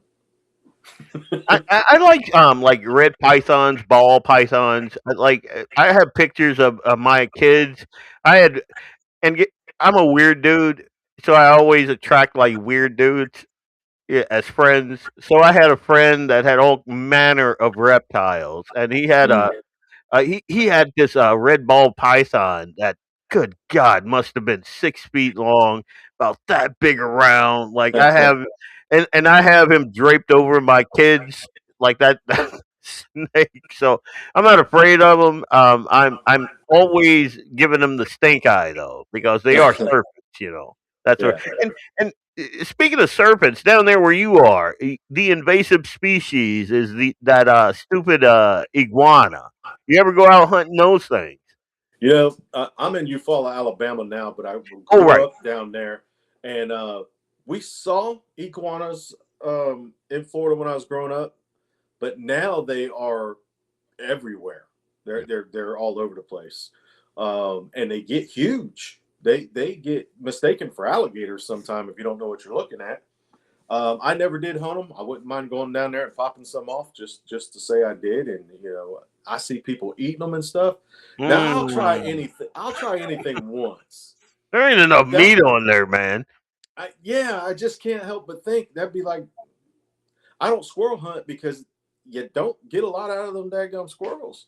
Yeah. And I feel like the same thing would be with an iguana. You're just not going to get much meat. And I don't know if I could get past the look of them stinking things. But then again, a lot of people say that about alligator, and alligator is some of the finest meat I've ever had. And frog legs. I love frog legs. Frog legs are great. Oh, I love some frog. Clay loves him some frog legs. Really? Oh yeah, Clay likes him some frog legs. Wow, that's odd. And again, you're thinking of frogs in North Dakota terms. I'm talking about Louisiana bullfrogs. I'm talking about they look like little babies you're holding up like an infant. Yeah. They are. You don't grab the leg, you grab the leg. Yeah. It's good eating. Oh my God. The more I talk, the more homesick I get now that I'm thinking about it. Catfish. Ooh. Chunked and deep fried, and some cornmeal with hot rice plus, and some Zatarans or Tony Sachere thrown in. Oh my God. Let's go to commercial. No. Here in Alabama, we have catfish. I'm at Lake Eufaula, and we have some good catfish. But big thing here is crappie, which to us Florida people is speck. Yep. And that is some fine eating, and there is a lot of them here. I love some speck fishing, and just good clean meat.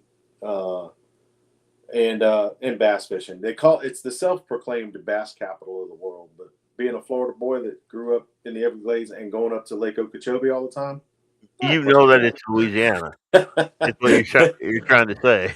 Well, technically, the largest bass on record was caught in Georgia. Let's move on. No. I don't know.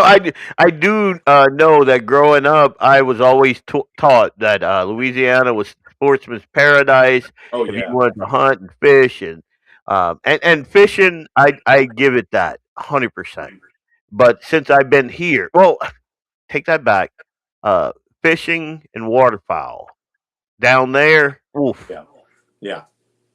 The duck hunting is And up here, I gotta say, Louisiana is a sportsman's paradise. I mean, it's got great fishing. It's got great hunting, especially if you like hunting hogs and ducks.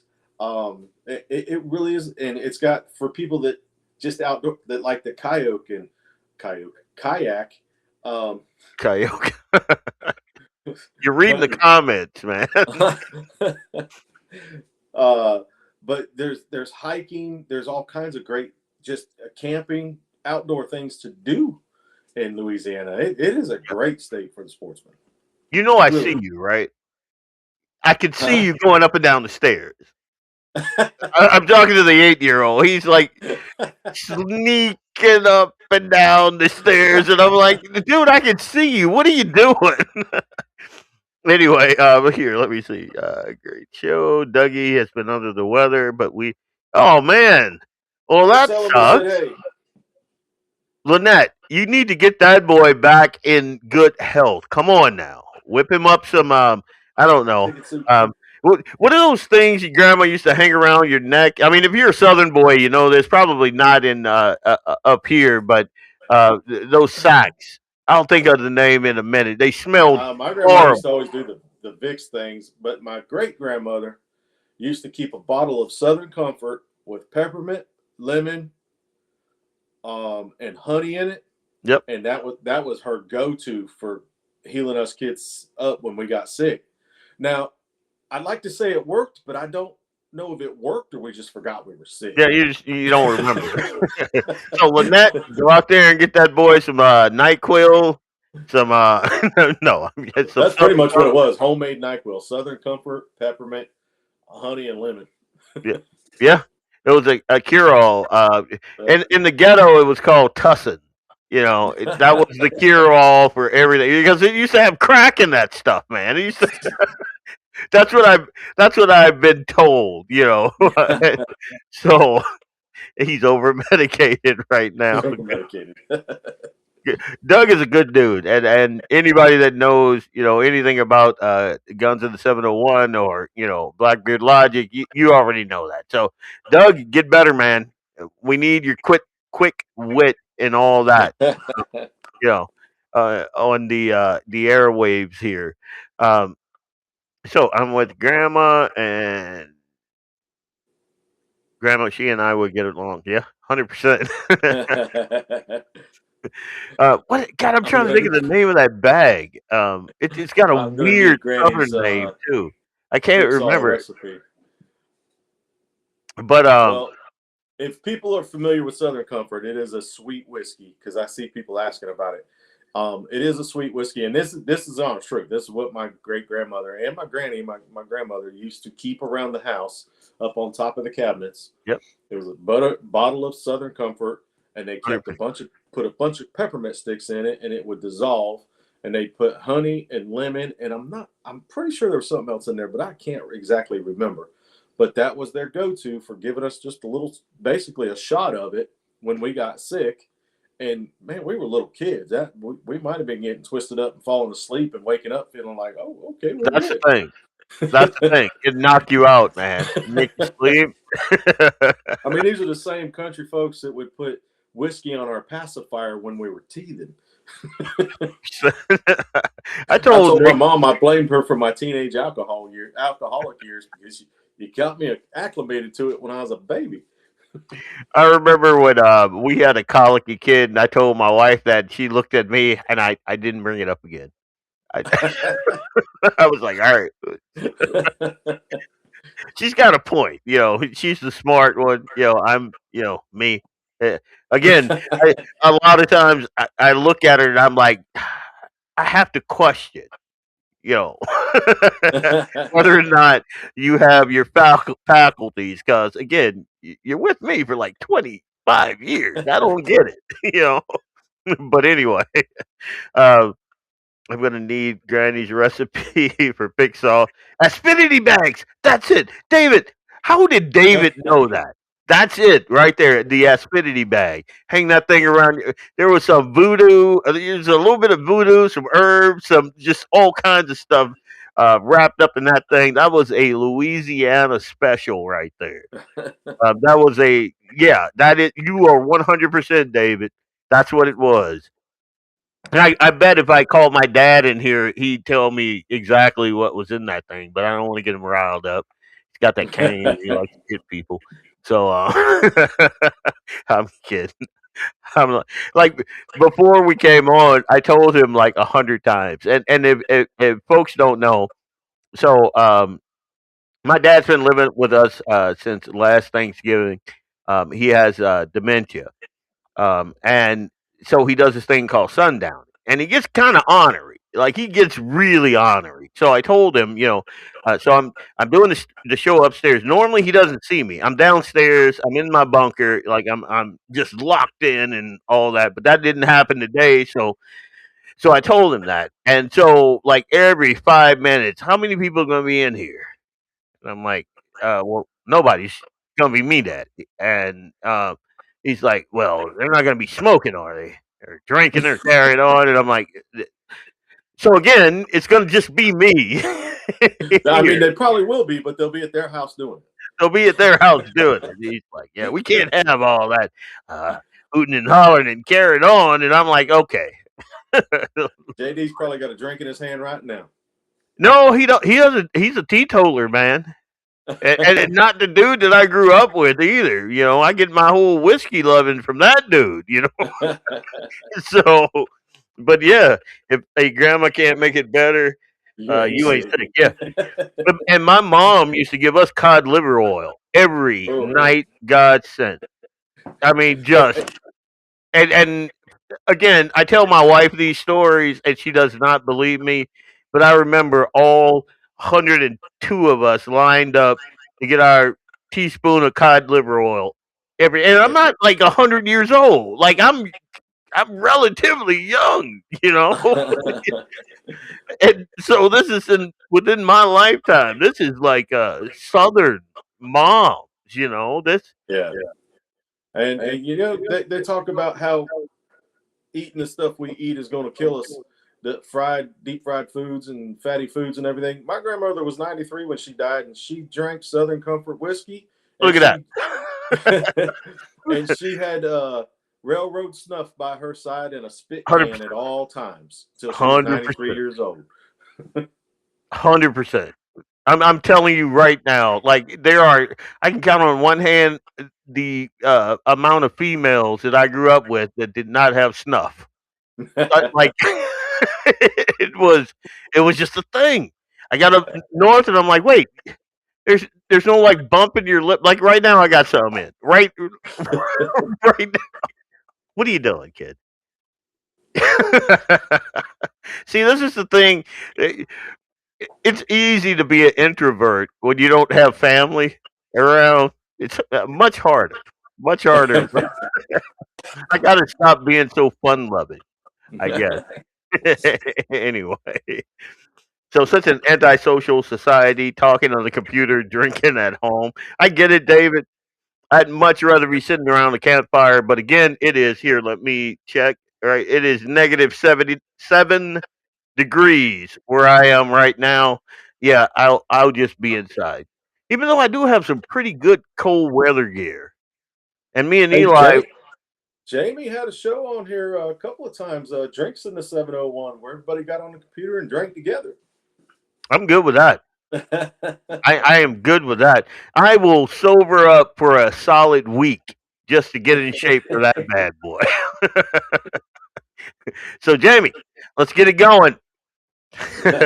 Anyway, I probably should hit this thing one more time. This is and again, I'm going to plug my show, Blackbeard Logic. I get into a thing or two about a thing or two. So, if it's on my mind and you've seen it like kind of trend on my social media, it's probably what I'm going to be digging into. And this week, it's been the whole Minnesota thing. So you're going to want to tune in for that on Friday, 7 o'clock. I'm going to just kind of unpack the whole thing. I'm going to release a reel in the morning. I'm going to give you a 60-second rundown of what the show is going to be. And the majority of it's going to be what's going on in Minnesota. I had a very, very interesting interview with Fargo First, and that was Darius Elder. And he's talking about what's going on in Fargo, and I'm not sure that a lot of folks on the western part of the state are familiar with the just crazy goings on the east. Like the closer you get to Minnesota, the crazier people are. It seems to me. So, uh, but Fargo First, they are a bunch of conservative folks who are seeking to like just kind of awaken that Christian conservative ethos that's in Fargo. The one that I came to love when I first moved here. Like Fargo wasn't always this liberal cesspool, or maybe it was. I'm fresh off the boat, so who knows? But when I first moved to Fargo, it was not the way that it is now. And now um, they're fighting for every little scrap of sanity. And Fargo First has put together a plan to try to combat that. So I interviewed um, uh, Fargo for you have Joseph over there, you have Darius over there. Like there's a bunch of people over there. I interviewed Darius and we talked about it. So that's going to be on my show also, and that's Friday, 7 p.m. Central Time. And then let's see, third week of December, Clay's moving his show to either Tuesday or Thursday, ear to the ground. It'll only be for that week. It'll be the final show of 2025. His guest would be David. I'm not far from you, Leon. If it wasn't so darn cold here, I tell you to come pick me up for some pizza at the pub. Hey, where are you, man? I might do that. I haven't had any whiskey tonight yet. It's all been beer, so that could be a thing. Anyway, but David will be his guest, and David is from 1760 Sports. So they're going to talk about private versus public land access, deer hunting strategies, which I desperately need right now. I don't want to, I don't want to surrender my truck and my firearms and all of that stuff. So if somebody could give me some pointers, that'd be all right. And then some pretty big announcements for the new year, 2026. So you don't want to miss that. Christmas Eve, Clay is going to be live streaming the Christmas music. So that's going to be great. I guess last year, it was pretty big. So that by popular demand, that's all good. This Friday, obviously, my show, Blackbeard Logic. Sunday, you got Vance Bishop with his sportsman Sunday devotional, sports. Sunday Sportsman. And I seriously, I listen to it every Sunday. Every Sunday, and I try to leave a comment just so you know, hey, dude, I got the message. I got it. I appreciate that. But down here in the South, we call it the Sunday Sportsman, not Sunday. It's the Sunday Sportsman. Sunday, yeah. I'm losing my southern. What the? I'm out. I'm done. No. Not to give away my secret now, but bigger gun is always the answer. All right. All right. It's like when you're working on something, get a bigger hammer. Yeah, 100%. And then Jamie, he'll be here on the 10th with episode 38 of 701 Nation. Let me get this. I'm gonna snap into this Slim Jim here. Snap into a Yeah, boy. Jamie on the 10th. I'm done. I'm sorry. Go ahead, Vance. You got it. Steer this thing, man. Yeah, Jamie texted us and said he enjoyed the Southern culture and stuff. Jamie, come on down, man. We'll take you hog hunting. We'll take you out here speck fishing. We'll show you the South, man. I know he's been down too. I know not too long ago. I think he went to Florida and did some hunting. But you're always welcome, man. I tell you what, my wife told me that Jamie is the most northern boy she'd ever met. And I said, you know what? I think you're right. I think he's fit in. I think he's fit right in. Like he's got that wild side, man. Well, I took all them guys down there, and all of them were born and raised Dakota boys, and they fit in with all my Southern buddies just perfect. And they all stay in touch to this day. That was over 10 years ago, and they stay in touch to this day and are good close friends. In fact, Buck, another Alabama boy from the Rax Adventure team, his family goes up there and hunts every year. Yeah. I could see taking Jamie down south and them going, wow, those guys in North Dakota. Wow. And you know how we do. I mean, Louisiana, oof, there's Yeah. if you ever heard Boomhauser, like when I took my wife down there, I got kinfolks that are blacker than I am that sound like Boomhauser. Like it's crazy, dude. You go down there, it's a whole different culture. Whole different culture. Thanks, Vance Leon. You said I'd get along with the black ladies. I did not. Actually, I didn't say that. It's a little ad libbing there. I had friends up there tell me they wanted to go to the South when I was living in McIntosh, South Dakota. They said they wanted to go down south on vacation, and they wanted some authentic, good Southern barbecue. They said, how do I know I'm getting good Southern barbecue? I said, you find a black man on the side of the road cooking barbecue. If it's an older, fat black man, you stop. Yep. You're getting good barbecue. And they said, well, that's kind of racist. I said, that's not racist. That's a fact. That's the truth. 100%. How to find good fried chicken. I said, you find a local mom and pop place in a small town, and if an older black lady is in there, you get it. They said again, that's racist. That's not racist. Not that's racist. Fact. Hey, black dude here. All that's fact. Right there. In Kansas City. Racist? I'm giving a compliment. I mean, that's the best eating you're going to get in the South.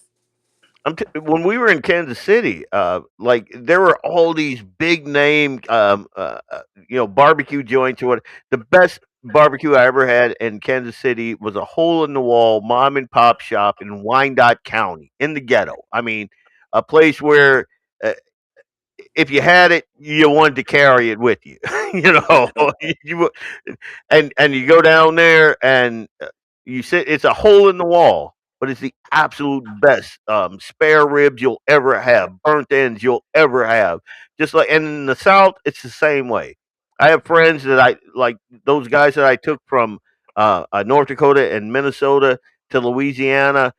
Every place I took them to was off the beaten path, and they loved it. It's the absolute best thing. The stuff I whip up in here. Uh, Ask my wife. I mean, my wife kind of has to say it's good, but you know, I can throw down, and it's just because I was culture adjacent. You know, I didn't even I wasn't even in that world. My dad was, but just from osmosis, I soaked some of it up. So yeah, I mean, good East some of the town. best food you can get in the South is at gas stations. Yep. If you find a little window in the back of a gas station that's serving food, barbecue or soul food or country food, whatever they're serving back there, that's some of the best eating you can get right there. First gator tail my wife ever ate was out of a gas station, and she couldn't believe it. Oh, it tastes like chicken. I smacked her in the back of the head. I'm like, it doesn't taste like chicken. It tastes like gator. Come on now. But yeah, I'd I gladly add. agree with David on that.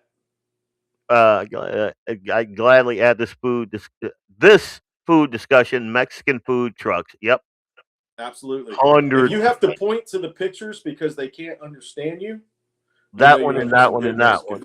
100%.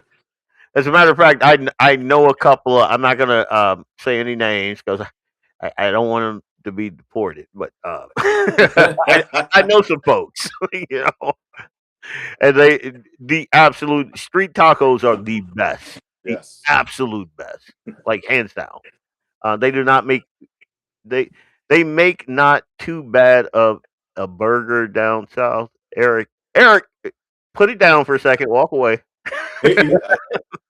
Eric's writing like he's had a couple Coronas tonight. Yeah, well, it Eric looks likes like it. Coronas. But yeah, you're right about that. Like my dad, I'm not gonna give it all away, but there's Tony Sachere in his burgers. There's a nice roux that he makes first, and then it goes somewhere in that process of making that burger. Oh my god, dude! There was a reason for a period of my life I had no neck, like no neck, dude. Like it was weird to look at me. I looked like Jabba the Hutt, but black. So anyway, good food, man. Something I do a little different when I make, when you put the chili powder in there and everything, and your seasonings, your beans, your meat, and everything, and your tomatoes, whatever you put in there, you put water in there to build the juice up. I don't use water; I use beer. Yeah, yeah. That is some good stuff right there. Some of the best sauce picante I ever had was made with beer. So, and as a matter of fact, once I get this bad boy where I want him, and that whole thing, I might just do a show where I just make a badass sauce, a venison sauce pecan, and show you what I put in there, like all the stuff that you'd leave for the coyotes. Yep, I don't. Nope. All that's going in, buddy, and you will love it. You'll love it. 100%. I heard street tacos give you new. No, that's Taco Bell, dude. That's the chain place. Like I like Taco John's like the next dude. I love it, especially first thing in the morning. But you're right about that, the JD. But street tacos are the best when they use that real meat steak. Oh my god, it's good. Yeah. It's good. Now, JD was talking about the Southern culture. Here's a little Southern culture some people are probably not familiar with. Swamp ass. Swamp ass. It's a real thing. It's a real thing, yeah. Man, Are we gonna get into that tonight? Come it's on, 100 degrees outside and 100% humidity. precipitation, Yep. humidity out. Man, you got to go give a couple courtesy wipes to make sure you ain't 100%. messed your britches. Here, I'll call my wife in here. She can elaborate. Hey, no. That's a That's a real real thing. thing when you live in the humid South, man. Hey, give yourself a courtesy wipe. Go on, and especially if you got some weight on you. Wow, if you got some weight on you, yeah, people will tell you pretty quick. Hey, dude, come on now, don't sit on my seat. No, you got you got to walk. Come on, anyway, I think we're probably going to put this thing to bed. I think that luckily Clay wasn't watching it and hearing us talk about swamp ass and different things. I think Clay has experienced it firsthand. Yeah. If you're a hunter, if you're an outdoorsman, you're gonna have it a time or two in your life. I mean, it's just gonna happen, and you're gonna walk in the house, and your wife is gonna be like, "Nope, water hose right outside. You got it." That whole thing. I'm sure it happens everywhere, but down here in the South, you can get it walking from the house to your car. So, yep. There have been days I remember waking up, taking a shower, going outside, swimming about a block through the humid, and having to go back home and take another shower. Like I do not miss that part of the South, man. Up here, I don't have to worry about that at all. Even when I was out there with the chainsaw and we were moving all that wood and all that. Nope, I like it. I again, one of the reasons I love it up here, I can just go balls to the wall and I'm good. Down south, you can't get half the things that I can get done down here could not be done in 2 days in the south, man, just because of the humidity. It's crazy. It's hard to breathe. Yeah, it's hard to breathe. Exactly. Like your shirt just soaks up from the outside, the ambient moisture gets into your clothes, and you're just like, wait, what? It's, but I do miss it. My dad absolutely misses it, and here with probably next year, we're probably going to make a trip down there. But I am what I am going to do. What I am going to promise you guys is I am going to sometime in the next couple months make a venison sauce pecan, and then I'm going to just like live stream the whole thing. So That'd be awesome. and it's good. Like folks. Again, my wife is a good cook now, and she'll tell you this too. But before she met me, like nobody made a homemade roux. Like when I asked her, is she gonna make a homemade roux? She didn't even know what I was talking about. And that's no skin off her. That's just the culture up here versus down there. And then I get in the kitchen, I no problem, put an apron on. My son is right there with me because I want him to be able to cook. I want him to be able to be, self sufficient and all that. So he knows how to sew buttons and darn socks and put zippers on, and like he knows all this stuff because I'm teaching him that stuff. But you get a guy, especially a guy that uh, isn't overweight or whatever, and he knows how to cook. Hang on to him, ladies. I mean, I'm already taken, so even though that's probably not a thing anyway. But yeah, I think I'm gonna live stream that thing, and it's gonna be a good one. Sounds good. Yeah. So we're gonna probably sign off. I'm gonna go get me something to eat. Probably I don't know. I'll probably call Jamie and see what he's got going on this weekend. I might even make a trip up to Bismarck. No, I don't want to get sick. Good God, Doug, you got to get better, like now, like right now. Let's do this, Lynette. Get that man well, so I can come up there and hang out a little bit. I'll send Granny's recipe. No acidity bags, man. Holla. Jamie says, yeah, 100%. Your dad must be loving this 16 tonight. Yeah. Yeah, -16 tonight. No, and see, and my dad is a weird one. Like right now, his room is the hottest room in the house, and he still comes out like this. Like, my wife was caramelizing onions today, and it kind of got away from her because, like, I love cooking in cast iron. Like it's my thing, dude.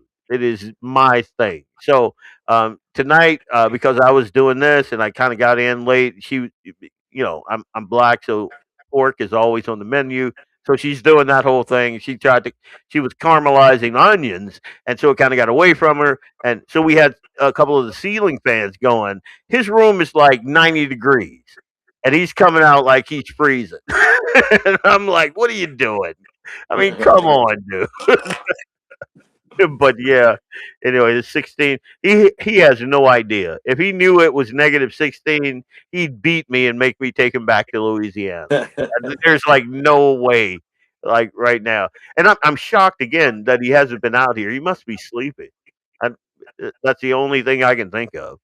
And I haven't heard him sing. What's the favorite song of my dad, because he's a chef, is uh what is it? Uh ah Down the Bayou. I can't remember. It's a Hank Williams song.